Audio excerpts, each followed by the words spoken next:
And welcome back, everybody, to another edition here of the Mass Steel Podcast. And of course, yours truly, Charles Prodigy Richey. Right now, we are coming live right now, getting ready in the off season, continuing on right now, getting ready for a lot of stuff here to unfold. As it's been anticipated right now, the Steelers this year in the 2022 season supposed to be free with a lot of cap space going into this off season. And which was announced a few days ago by Dale Lally, as we found out on Twitter not too long ago. It's the salary cap this year for all teams going into it this year is going to be set at $208.2 million. That was announced 2 days ago on Monday, which was during the day. I forgot to mention that when I was doing it. But anyway, the biggest names that Steeler fans are keeping their fingers crossed, not really too realistic, but I thought one of the two maybe could work something out. But at the same time, it didn't really seem like it had much of a fair shot. We're talking, of course, about the quarterback carousel going on in the league right now as Aaron Rodgers, he is announced that he is staying on with the Green Bay Packers. He's excited to be back for an 18th season. It was initially reported by Ian Rappaport of NFL Network, where he signed a 4-year extension for $200 million with $153 million guarantee, which he was going to get a lot of that money up front.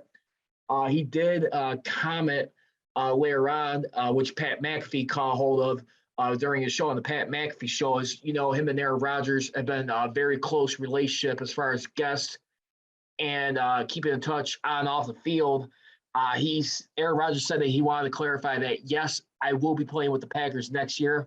However, reports about me signing a contract are inaccurate, as are the supposed terms of the contract I signed. I'm very excited to be back for year number 18.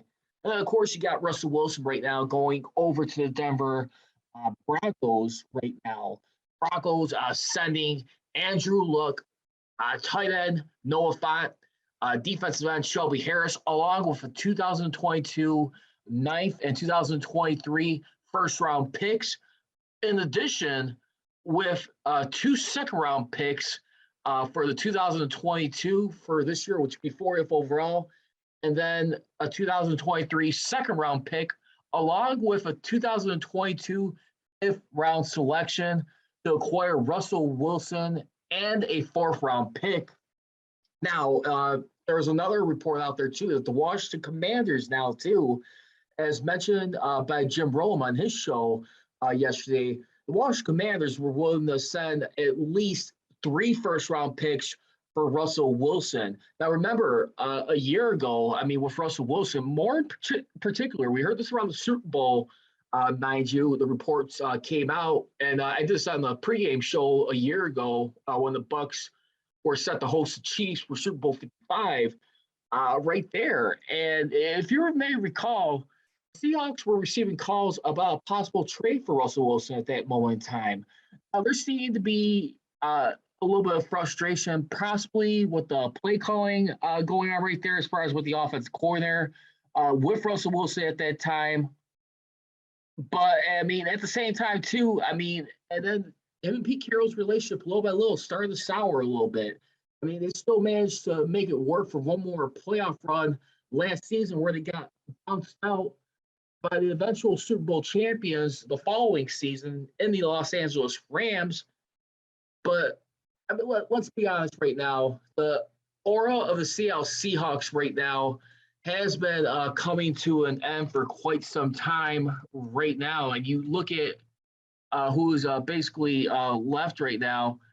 And don't forget, too, speaking of the former Seattle Seahawks, including the Legion of Boom right there, you also had a former defensive captain, Bobby Wagner, as he was released earlier today. John Snyder said in the statement that this is an extremely difficult day for the organization. According to Snyder, Bobby has been the starter of our defense for the past 10 seasons and always represented our organization with class. He is a special player and person we are forever grateful. Bobby will always be a Hawk right there. I mean, so you think about like the Seattle Seahawks, who've been slowly but surely, the dominoes have been falling ever since that Super Bowl loss to the New England Patriots. There was still playoff relevancy. I mean, from that moment in time right there, where they still managed to whip up at least, from that point on, 5 more playoff appearances right there. I mean, ever since, that playoff appearance right there and where they had to go, I mean, they were about 3-5, I want to say, since that time. I mean, the Seahawks overall, collectively since 2011 have been 9-7 under the Pete Carroll era right there. If you think about it, well, actually, no, let me take that back. More like 10-8. If you count 2010, and that was even before Russell Wilson right there too. So you really start to like wonder how much the time ticking down for a guy like Pete Carroll right now, making it clear. Pretty much with these moves, it's going into a full rebuild for the 12th man over there in Seattle right there. Seattle Seahawks, you got to believe right now it's Pete Carroll's turn right now. You looked at Bill Belichick a couple of seasons ago when Tom Brady, left New England to go sign with the Tampa Bay Buccaneers. Denver Broncos, I must admit, they've been waiting for a quarterback for quite some time. They've been in quarterback hell, for the last few times. Trying with guys like Drew Lock, Teddy Bridgewater, it was just not cutting the mustard, quite frankly. Denver does have a pretty stallion defense. When you look at it, for the most part, I still think it was very suspicious how they started off last year. I think they had like about a 3-0 start.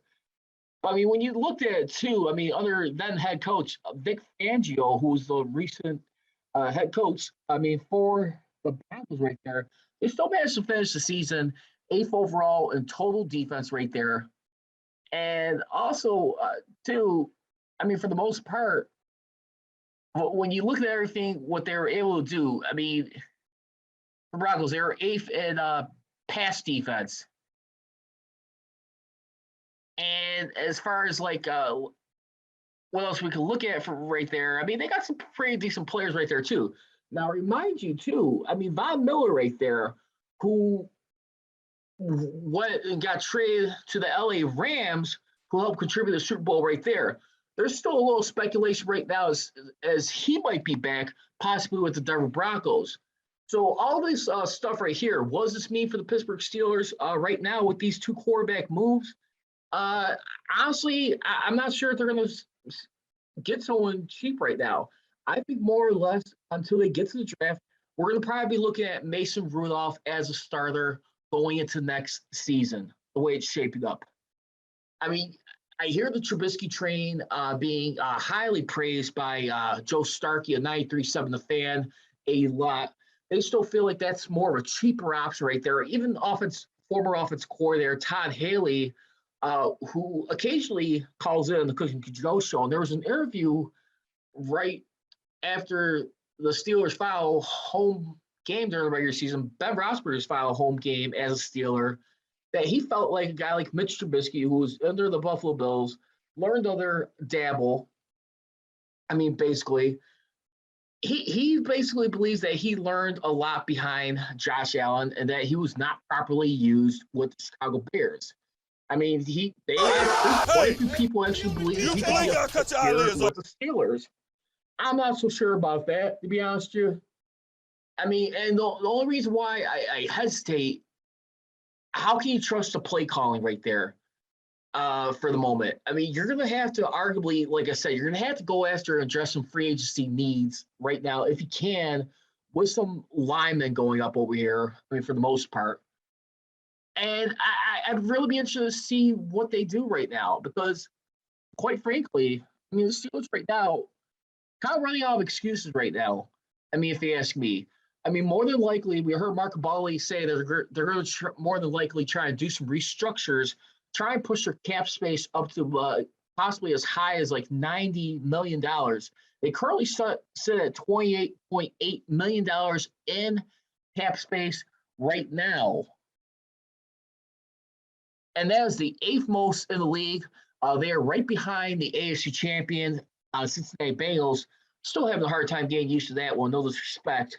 But, I mean, deservedly so. I mean, making a Super Bowl run despite coming up short. But still, I mean, this is something you got to be encouraged for right now.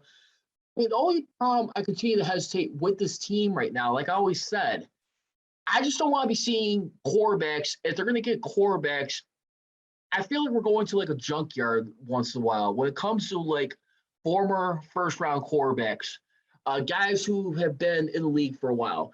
I mean, this is always going to be the Steelers' model for a long time. And I'm going to get into this towards the end of the show, but I want you to think about this before I get into this towards the end. And I know a lot of you guys have heard it, especially Steeler Nation, ladies and gentlemen.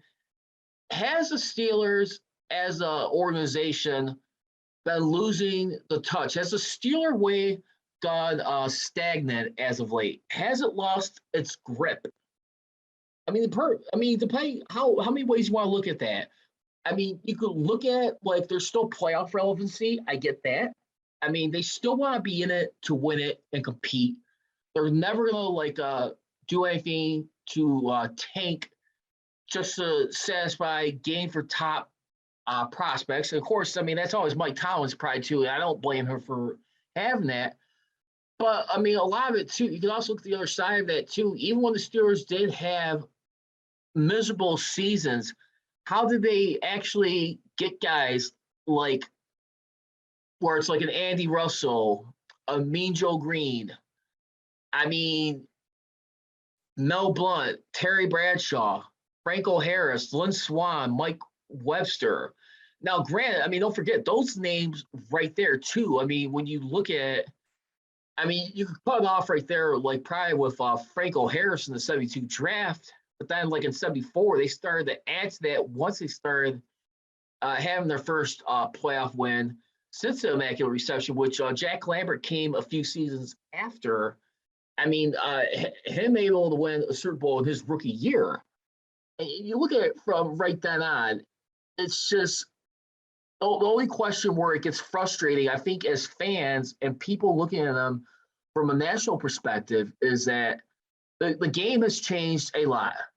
And I think where the frustrating thing gets into it, too, is that the Steelers, they did have the offense once upon a time. Now, granted, it was due to some characters on here. I mean, either way, I mean, if you want to just like shut out the noise with the annex they had to go on through with guys like Le'Veon Bell, Antonio Brown. I mean, probably more so Antonio Brown than Le'Veon Bell. I mean, Le'Veon Bell, we all understand it was a contract dispute. He was trying to get the most guaranteed money, trying to set the market and do what's best for him and his family, as well as his career as far as the market of running backs. I mean, at that point, I mean, he definitely viewed himself as a dual threat, and I don't blame him for still thinking that. But at the same time, too, I think, like I said, the Steelers did have that talent right there. And what did the Steelers have to show during the Killer Bee era where they finally had that talent, I mean, together? I mean, when you truly look at it and break it down, I mean, they went 3-4 during that time. 3-4. I mean, they made it as far as the AFC Championship game. I mean, they should have been there a few times. You could probably argue, I mean, aside from the 2016 run, that 2015 run could have been just as much of a run right there, if not for key injuries during that season right there. Now, don't forget, Le'Veon Bell right now, I mean, his injury, I mean, thank God they had D'Angelo Williams, who filled in solidly for Le'Veon Bell's backup, I mean, for a few seasons there. I mean, you look at what he was able to contribute, and my God, I mean, he was freaking a piece that was a welcome addition to the Steelers organization at that time. Don't forget, I mean, his last season with the Steelers, that was his final season of his NFL career, was 2016. But still, 2015, he had 907 yards rushing. I mean, and also 367 yards receiving, and where he had 1,274 yards of scrimmage that year, which is pretty impressive right there. And he did that at the age of 32 years old right there. I mean, people want to still debate then about how NFL organizations utilize running backs. They don't have much of a lifespan. But again, I mean, the Steelers, that was another example right there I will point to if you want to look at, well, yeah, they don't sign the big names. They usually get a lot of these guys towards the end of their careers. But a guy like D'Angelo Williams as a backup running back to a guy like Le'Veon Bell, who was an all-world talent right there, who could catch, block, as well as run the ball that he was supposed to do. I mean, that's an example. It could still be done. The only problem is, how long are you going to have to wait for this right now on this group right now when you still got guys, I mean, still hanging around in a Cam Hayward. You got TJ Watt. I mean, he's been taken care of. I mean, he's going to still be here for a few more seasons. Will he possibly be a trading block in the next season or two if they really want to get some draft compensation or possibly get a top talent offensive player or defense, more or less a quarterback? I mean, this is stuff we got to think about right now. And I think this is the realities of a guy like Ben Roethlisberger right now. I mean, who has been, I mean, continues to remind right now. And, you know, I got my one good friend on here, Terrell Barnes, on here right now, Malik Willis at 20.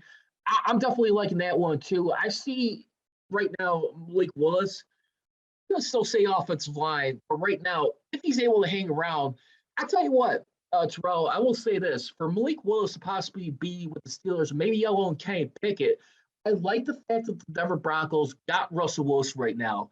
This probably, I mean, for the most part, they pretty much like kill their chances of getting a quarterback in this year's draft right now as we look at it.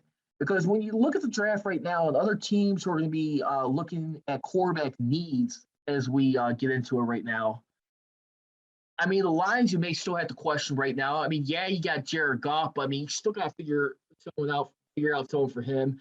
You got Houston Texans are going to probably be looking for one. Two, I mean, depending what happens with the Deshaun Watson and his .2 women allegation right there. And then the Giants, too. I mean, that's another one. Speaking of Mitch Trubisky right there, that's another spot that many people are probably anticipating him to go to is probably as a New York Giant, if not Pittsburgh Steeler. For right now, I mean, it's going to be pretty interesting right now. You also got the Commanders right now. I mean, you got Carson Wentz. I think they're pretty settled for right now. Maybe the Seahawks. I don't know. Drew Lock, I'm not sure if that screams excitement for me right now. I mean, listen, I mean, when you got like what Seahawks got in return for Russell Wilson's services, just to break down once again what the Seahawks received in exchange for Russell Wilson, they got quarterback Drew Lock along with tight end Noah Fant, defensive end Shelby Harris, along with this year's 9th overall pick and next year's first round, along with 2 second-round picks, the 40th overall pick in the second round, and next year's second-round pick in 2023, and a 5th-round pick right there. So, I mean, they're pretty set right there when you think about it. I mean, 9th overall, that's still a pretty reasonable grab because I'll be honest with you, Drew Lock, I'm going to want someone that's going to give him quarterback competition when you move on from a guy who was a big-time franchise player for that organization in Russell Wilson. I think for right now, and definitely, yeah, I think trading for Wentz, it definitely helps. But as far as the Seattle side, Terrell, where I'm just looking at, I still would not hesitate and put past the Seahawks if they decide to go a top offensive talent, maybe a quarterback. I mean, let's be honest. Drew Lock did not have most success there in Denver. I really think Pete Carroll, he's got some answers to try and miracles to try and work out here in the next coming seasons. I think Pete Carroll is still a phenomenal coach right now, but going forward, when you look at this, I mean, this definitely sets a tone for right now. And I will say, also got one guy here I want to give a shout out to Shy Trader Rob, who joined here a few moments ago towards the beginning of this podcast. Send your, I want everybody, feel free to send special prayers and condolences to him. Having something going on with his family, his sister. Just want to let you know, my man, thank you for all the support, but I want to just let you know, keeping love, thoughts, and prayers for what you and everyone going through right now. Just hope God continue the wonderful progress that's going on. Thank you very much for hopping on, by the way. Want to keep you in thoughts and prayers. But anyway, real quickly, I mean, what other quarterbacks would you look at too? Because I tell you what, too, let's not forget in this, and I like Malik Willis. I think Malik Willis, I see a little bit of Lamar Jackson in him, a little bit, somewhat. But to be honest with you, I mean, if we're looking at also a guy too in this year's draft, when you look at another quarterback, I would point to, I mean, who a lot of people seem to like, according to like scouts at the combine or talent relations, whatever player personnel, excuse me, they say Matt Corral is probably like the better pure pocket passer. I mean, that almost sounds like similar like what we heard about Mac Jones of Alabama. I mean, this guy's throw for 8,231 yards, completed 67% of his passes right here. I mean, as compared to him and Malik Willis, he's better than those two guys. I mean, he's got at least the top completion percentage out of the top five quarterbacks going into this year's draft right here, too. Another one I would also point to that might be decent for the Steelers, I would also look at Sam Howell of North Carolina right here. And the reason why I like this guy a lot, I mean, think about this. He does a phenomenal job of taking care of the football. I mean, you talk about Aaron Rodgers, and I'm not putting him on Aaron Rodgers' pedestal, but what's always like said about Aaron Rodgers, like with his abilities to not only swing the football, but his touchdown interception ratio. He has in his college career 92 touchdowns to 23 picks, with his most impressive touchdown interception ratio came in his freshman season. 38 touchdowns to 7 interceptions right there. That guy right there, I mean, who might be an interesting one to look out for. I would also take a look at him right there, Sam Howell. I mean, so you got plenty of opportunities, but to be honest right now, when we look at things, I mean, will any of these quarterbacks still be available? I think it's still looking good for right now. But like I said, I think the Seahawks, they still might grab one. I would still watch out for the Lions, the Texans, and I would also say the Seahawks, and maybe the Browns. Shoot, I mean, no offense. Baker Mayfield does not sound like it's going to be a problem that he's going to be returning with the Browns. I don't think. I mean, remember that a lot of serious discussions about him right now. And do I dare say, do we add Baltimore Ravens in the mix? I don't know. I mean, Lamar Jackson, I mean, they're trying to figure out something with him, but there's been no imminent contract offer as of late. You got to sure believe he's paying attention to that $200 million quarterback market value right there. What we heard about Aaron Rodgers, but we'll file the details officially on that. But trending on right now, let's go on to pending free agents right now. And one of the guys right now, be interested to see if he's going to be worth big money this offseason right now. Is going to be a similar situation where he gets a deal similar to TJ Watt. I think he's going to get paid. And the only question is, how much will they be willing to guarantee this guy? Because when you look at right now, going into it, I mean, like as far as like safeties in this league right now, Minkah Fitzpatrick right now, who is a two-time Pro Bowler and a two-time All-Pro right now. I mean, he has the second most All-Pros behind Tyrann Mathieu, who has 3 right now, Super Bowl champion with the Kansas City Chiefs. But when you look at the top paid right now, too, I mean, you look at Jamal Adams, I mean, as far as annual pay per year, average salary, $17.5 million. He's only got 1 All-Pro with 3 Pro Bowls. Second on this list is Harrison Smith, free safety of the Minnesota Vikings. He's got 1 All-Pro, but 6 Pro Bowls. Then you got Justin Simmons of the Denver Broncos. Harrison Smith, by the way, he's making $16 million. You got Justin Simmons with $15.25 million, no All-Pros, but he's got a Pro Bowler. Budda Baker, strong safety of the Cardinals, $14.75 million right now, with 2 All-Pros, 4 Pro Bowls. Eddie Jackson of the Chicago Bears with 2 Pro Bowls, one All-Pro as a free safety at $14.6 million. Kevin Byard of the Titans, $14.10 million with 2 All-Pros, 2 Pro Bowls. Tyrann Mathieu, he is $14 million, which is the 8th most on this list right here, with $14 million. And you got Landon Collins of the Commanders, also $14 million with 3 Pro Bowls, 1 All-Pro. Jesse Bates, currently of the AFC champion Bengals, $12.91 million, near a Pro Bowl or All-Pro. And last but not least, Devin McCourty of the New England Patriots, $11.5 million with 2 Pro Bowls right there. Now, what does this mean for a guy like Minkah Fitzpatrick? I mean, Jamal Adams, who's got like about $17.75 million right now, as we looked at, because right now, according to Ray Fittipaldo, too, who writes for the Post, and he's a regular appearance too on 93.7 The Fan, especially the Cook and Joe show too. He was saying that the real number right now might be 15.4 million, because the Seahawks right now can currently opt out of the deal with basically Jamal Adams right now. He is in the deal in 2000. They could opt out of the deal in 2023 after 3 years, and 46.4 million would be paid out. Harrison Smith of the Vikings has a similar deal with an average salary of 60 million, but there is an out in his deal after this season, which significantly reduces the annual value of his contract. So, by the way, I mean, Fitzpatrick, I really believe right now, to be honest with you, yes, I would give him at least starting like a 16.5 or over that 17.5 million mark. I think he's deserving of it.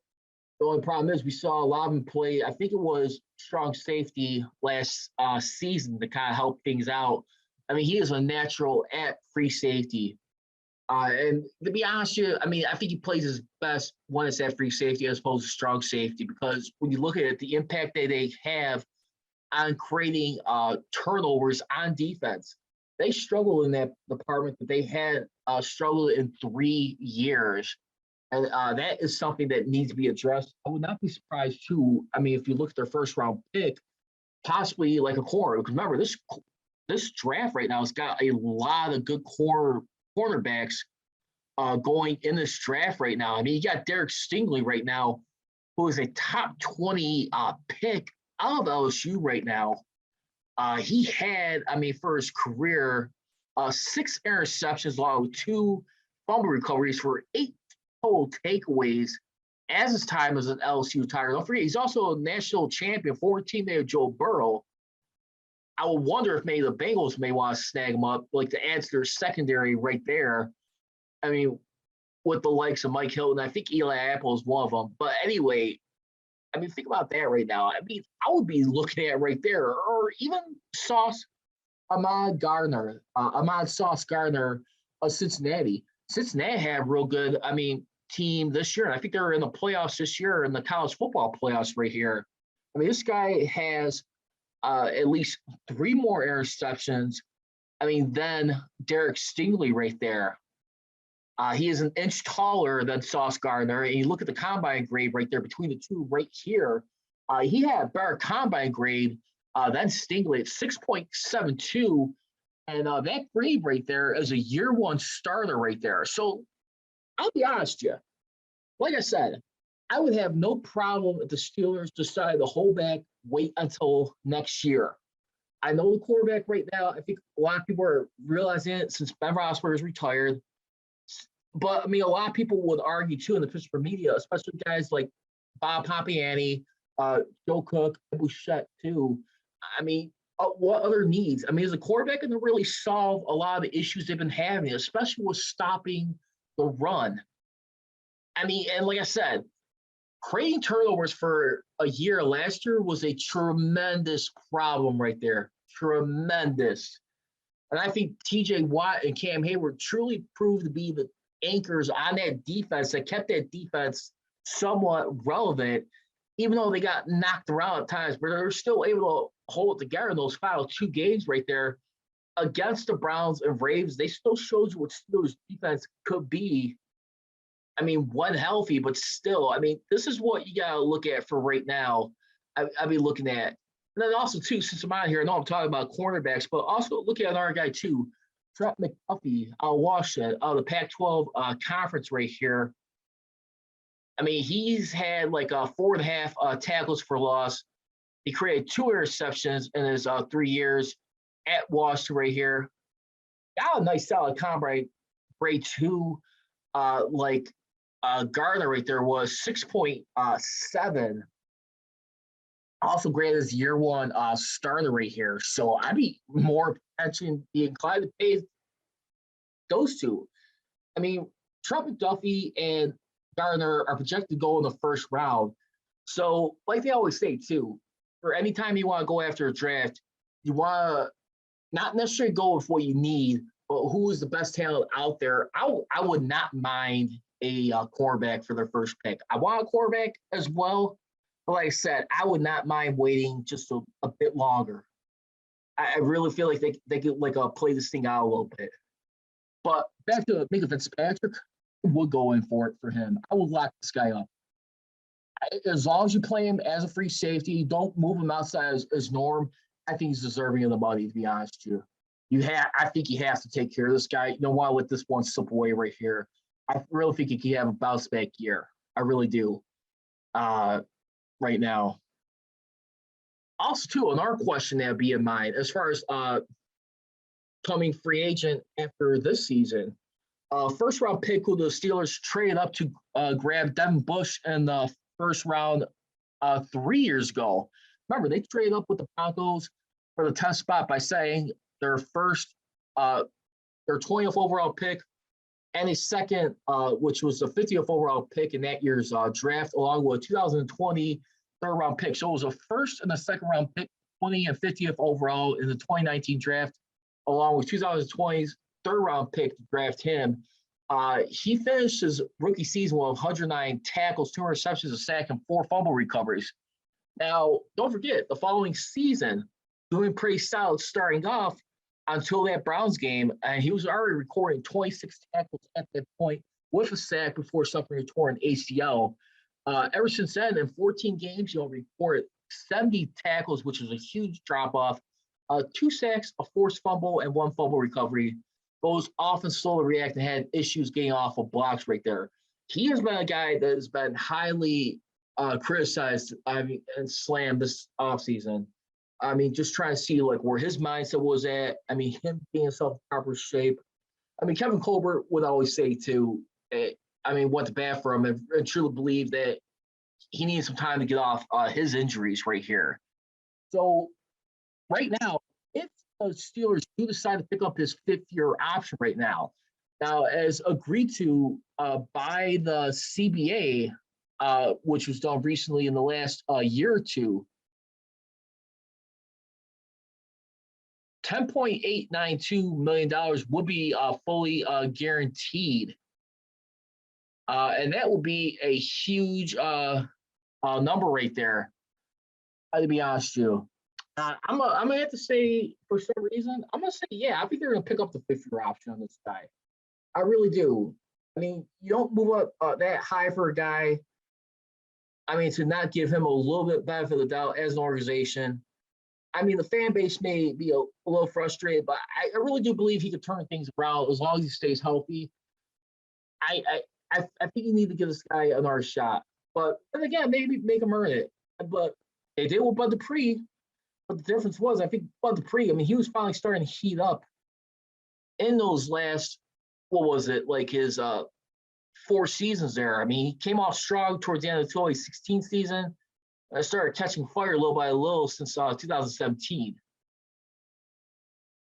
Also right now, too, speaking of former Steelers right now, I mentioned about offensive talent. Big Alo Alejandro Villanueva. He hangs it up, calling it a career right now. At the age of 33 years old right now, playing 7 seasons in the NFL, 6 out of those 7 is with the Steelers. 2-time Pro Bowler between 2017 and 2018 right there. I gotta tell you right now, I mean, this was a guy who was well respected in my opinion. I mean, I know he had that one hiccup with the national anthem incident back in Chicago with the Bears. Game a lot of us here in Chicago who are Steeler fans, including myself, uh, saw. But still, I mean, you look at this guy right here. I mean, what he's been able to do. Granted, I mean, they did not get the run blocking properly, but I tell you what, he was a big contributor to like helping a well polished top 10 offensive line in terms of quarterback production right there. I mean, you cannot deny that from them. I mean, look at like what they've been able to do. I mean, as a franchise, I mean, under his watch, I mean, with the offensive line, I mean, keeping Ben Roethlisberger protected. I mean, basically, I gotta tell you, man, as many people were not too sad to see him go and sign with the Ravens, I tell you what, I think it's still just as much a contributor to keeping Ben on his feet. Let's be honest. I mean, you probably argue guys like David DeCastro on this team right here was probably more, I mean, valuable to keep Ben. I mean, basically, who played at right guard, but still, I think Villanueva too. I mean, for what they did, I mean, for the Steelers, when you look at his time here as a Steeler in the black and gold, you saw right there, I mean, for the offensive line, I mean, as far as sacks, they were average sixth best in those 7 seasons, and those 6 seasons he played as a Steeler right there. He debuted in his 10th game of the 2015 season, and ever since then, he's never missed a start. I gotta tell you, man, this guy right here, it was wonderful to see. I saw the wonderful picture right there of him and former offensive coordinator Todd Haley, the Castro, which Haley tweeted out on Twitter right there. But still, you think about what this guy has done, and when you think about, I mean, what's going on right now, I mean, with this whole Russian war right now, everything that's going on in Ukraine, and probably the U.S. hopefully doesn't get much involved, but still, I mean, you look at this guy right here. I mean, aside from him playing in this league, and more many, a former captain in the Army Rangers who did 3 years duty in Afghanistan, had trials with the Bengals and Eagles before landing in Pittsburgh, following his release by Philadelphia after 2014 preseason. I gotta tell you, man, you know what? At the end of the day, no matter, everyone has their hiccups, but at the end of the day, this guy was man of honor, man of steel, yet alone. So let's get into it. Fair or foul. Let's go for topic number 1. Have the Steelers lost their way as of late? Has the Steelers' way become stagnant? Have they lost their way with preaching about the Steeler way? We'll always keep hearing about Mike Tomlin, Kevin Colbert, how they're going to always be in it, trying to do everything they can to keep themselves competitive to wrap up the season with a Super Bowl. Since their last Super Bowl appearance, I mean, the Pittsburgh Steelers right now, when you look at it, they have been 3-7 since that point in time. Top 3 teams in the Super Bowl era since 2011 have been the Patriots at 16-7. I mean, of course, during that time, I mean, they added 3 more Super Bowls right there. You had the Chiefs and the Seahawks, each adding a Super Bowl piece right there. Chiefs going 9-7. Also, the Seahawks going 9-7 as well. I mean, Chiefs also being the 2 Super Bowls, they split their Super Bowls, as did the Seahawks right there. But after them, you got the 49ers who went 8-5. Unfortunately, they went 0-2 in the Super Bowl games during that time. You have the Rams. Congratulations to them, and especially Aaron Donald, former Pitt Panther, who earned his first Super Bowl ring, deservedly so, as defensive tackle, one of the best defensive tackles ever in the history of this game, in my opinion. 7-3, they got a Super Bowl title reward for it and became the second team back-to-back years following the footsteps of the Bucs to win a Super Bowl title in their home stadium right there. Always got to be impressed with that. It's such amazing right there. Ravens, 7-5, only 1 Super Bowl appearance, 1-0 in the Super Bowl. You got the Green Bay Packers, also one Super Bowl appearance, undefeated in that part, 1-0, but yet they won 7-9 since that time. They're 2 games under 500. Then you got the Broncos at 6-4, who went 1-1 in 2 Super Bowl appearances. And then the Tampa Bay Buccaneers at 5-1, winning 1 Super Bowl. Of course, Brady winning his 7th the most by any NFL franchise. So fair or foul, the Steelers' way has lost its way. Fair. I am definitely going to say fair on that. Listen, and I always support and love the fact the teams always be competing with the playoffs. Be a playoff team year in, year out as best they can. You got a phenomenal coach in Mike Tomlin, always going to keep this team relevant, not allow them to throw in the towel. But the reality is, too, I mean, this is what we keep reminding and get in the face where people will get frustrated. Why the Steelers don't go after big free agent targets? Why do they trade for someone? Why do they try and move up in the draft? I mean, at the same time, this formula has worked, since Chuck Noll for over 50 years.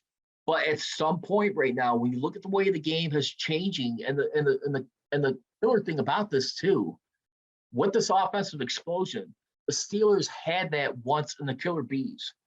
Granted, they had no Super Bowl championships to show for it. Eventually, it was a falling out right there. But at the end of the day, the Steelers had that talent right there.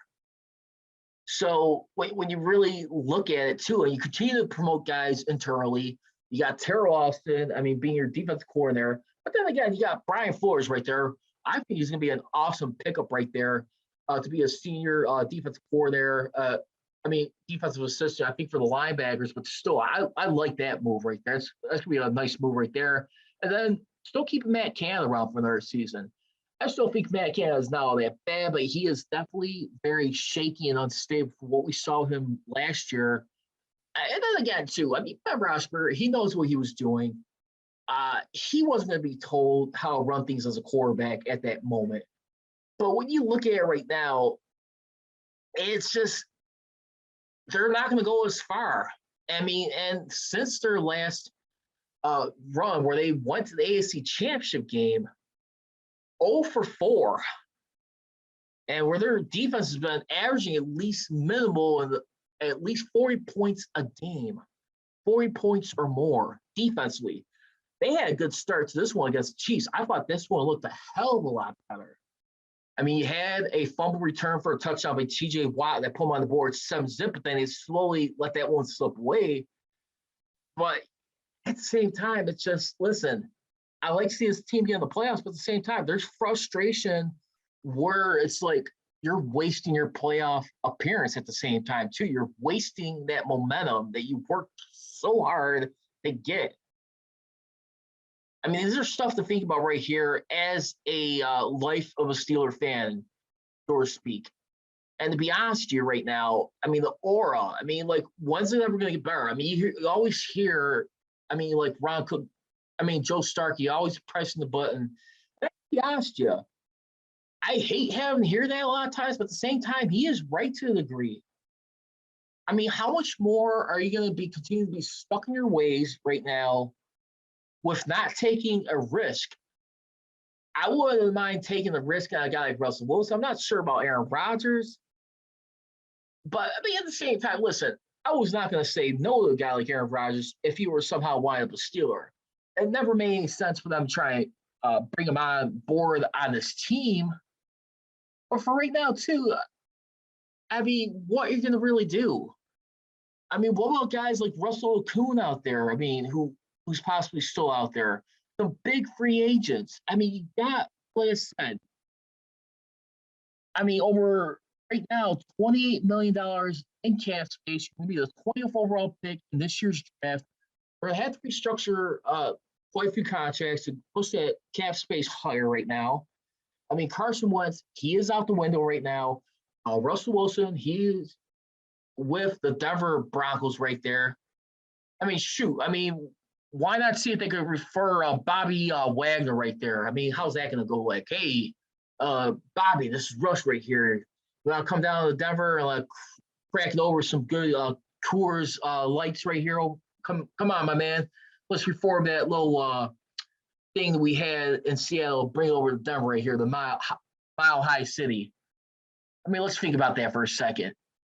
I mean, Wagner, who, by the way, I mean, he wondered about his future, was winding down after a disappointing 7-10 season that led to several changes on Carroll's coaching staff. But I mean, at the same time, too, the firing defense coordinator, Ken Norton Jr., Wagner's former position coach, one of the strongest supporters in the organization. They're still not sure if he's going to come back on a less expensive deal with the Seahawks. But still, I mean, this is stuff to think about right here. What do you do when you got an opportunity, money you have not had in a long time, for the most part? I mean, when you get into it, I mean, Ryan Jensen is a name right here. I mean, who was an unrestricted free agent of the Tampa Bay Buccaneers. He recently made $10.5 million annual per year right there. You also got two right now, too. I mean, on this list, when you take a look at it, I mean, that's one guy to definitely look at. But, I mean, let's find out right here. What can they do? Do they have the guts to pull something off big right now? I mean, for this right now? I mean, would they even, too, like, take a chance on a guy like Akeem Hicks, formerly of the Bears, unrestricted free agent, defensive line right now?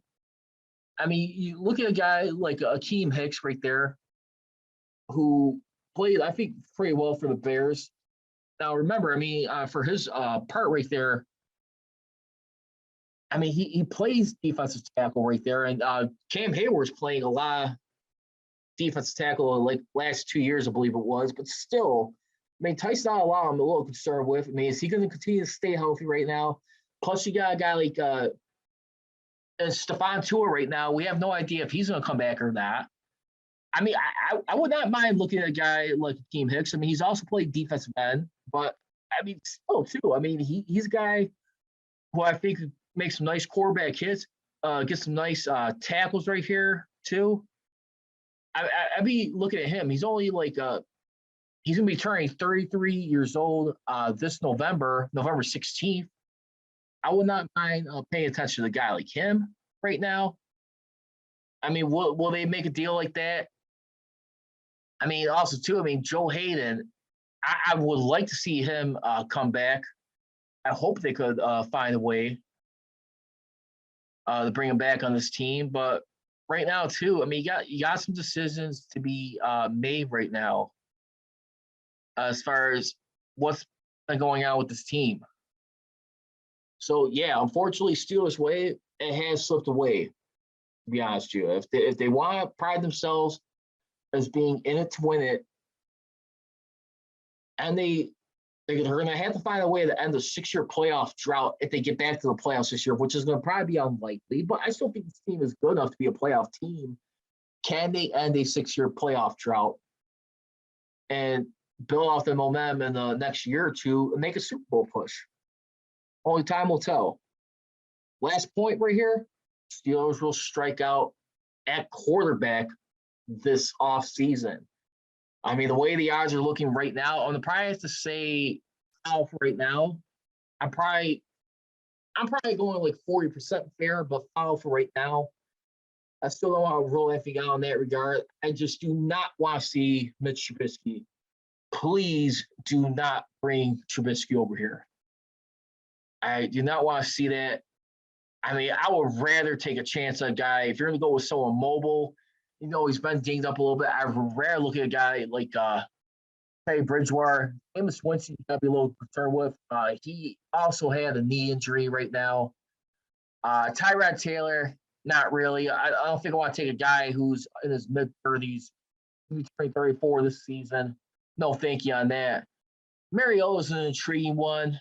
One guy who someone brought up too, and I heard this. He was filling in for the Paul Zeiss show. I forget the host's name, but there was a caller that mentioned about Joe Flacco coming over to the Steelers. And don't forget, Joe Flacco was a former University of Pitt quarterback here. I mean, if you do get a guy like Kenny Pickett right here, I mean, which would be another pass. I highly doubt this, but I mean, think about it. A guy right here who could still throw a pretty respectable deep ball in his career. Still, Flacco was not all that bad, to be honest with you. I mean, Grant, he's never been a Pro Bowl quarterback, but he's still a former Super Bowl champion, former Super Bowl MVP, who had winning success in the playoffs. I don't think he's going to be a starter, but I mean, he could be a nice bridge gap quarterback. But the only problem is, I mean, I think the Steelers have already got their minds set on Mason Rudolph and Dwayne Haskins. Now, if you bring in a guy like Flacco, it's going to probably be more a battle position for that number 2 spot with him and Haskins, I would say. So I'm going to have to say no on that. But anyway, that's going to do it for this edition here of the Men of Steel podcast. Once again, you guys can follow me on Twitter and on Instagram. You can follow me on Twitter at Men of Steel CGR. You can also check me out at Men of Steel Nation right now. Getting closer to St. Patty's Day weekend, which is usually a popular time to see the kickstart of the new league NFL year coming up. So a lot of stuff to get into right now. I want to hear, feel free to leave me some comments. If you guys ever want to follow me, like I said, got me on Twitter, but you should check out my Facebook page too. Appreciate all the likes so far. It is Men of Steel Podcast. And if you guys want follow it too, do the at following. It could be at Men of Steel Nation. As I always leave you, don't be trolling. Be rolling. Here we go, sisters. Here we go. I go.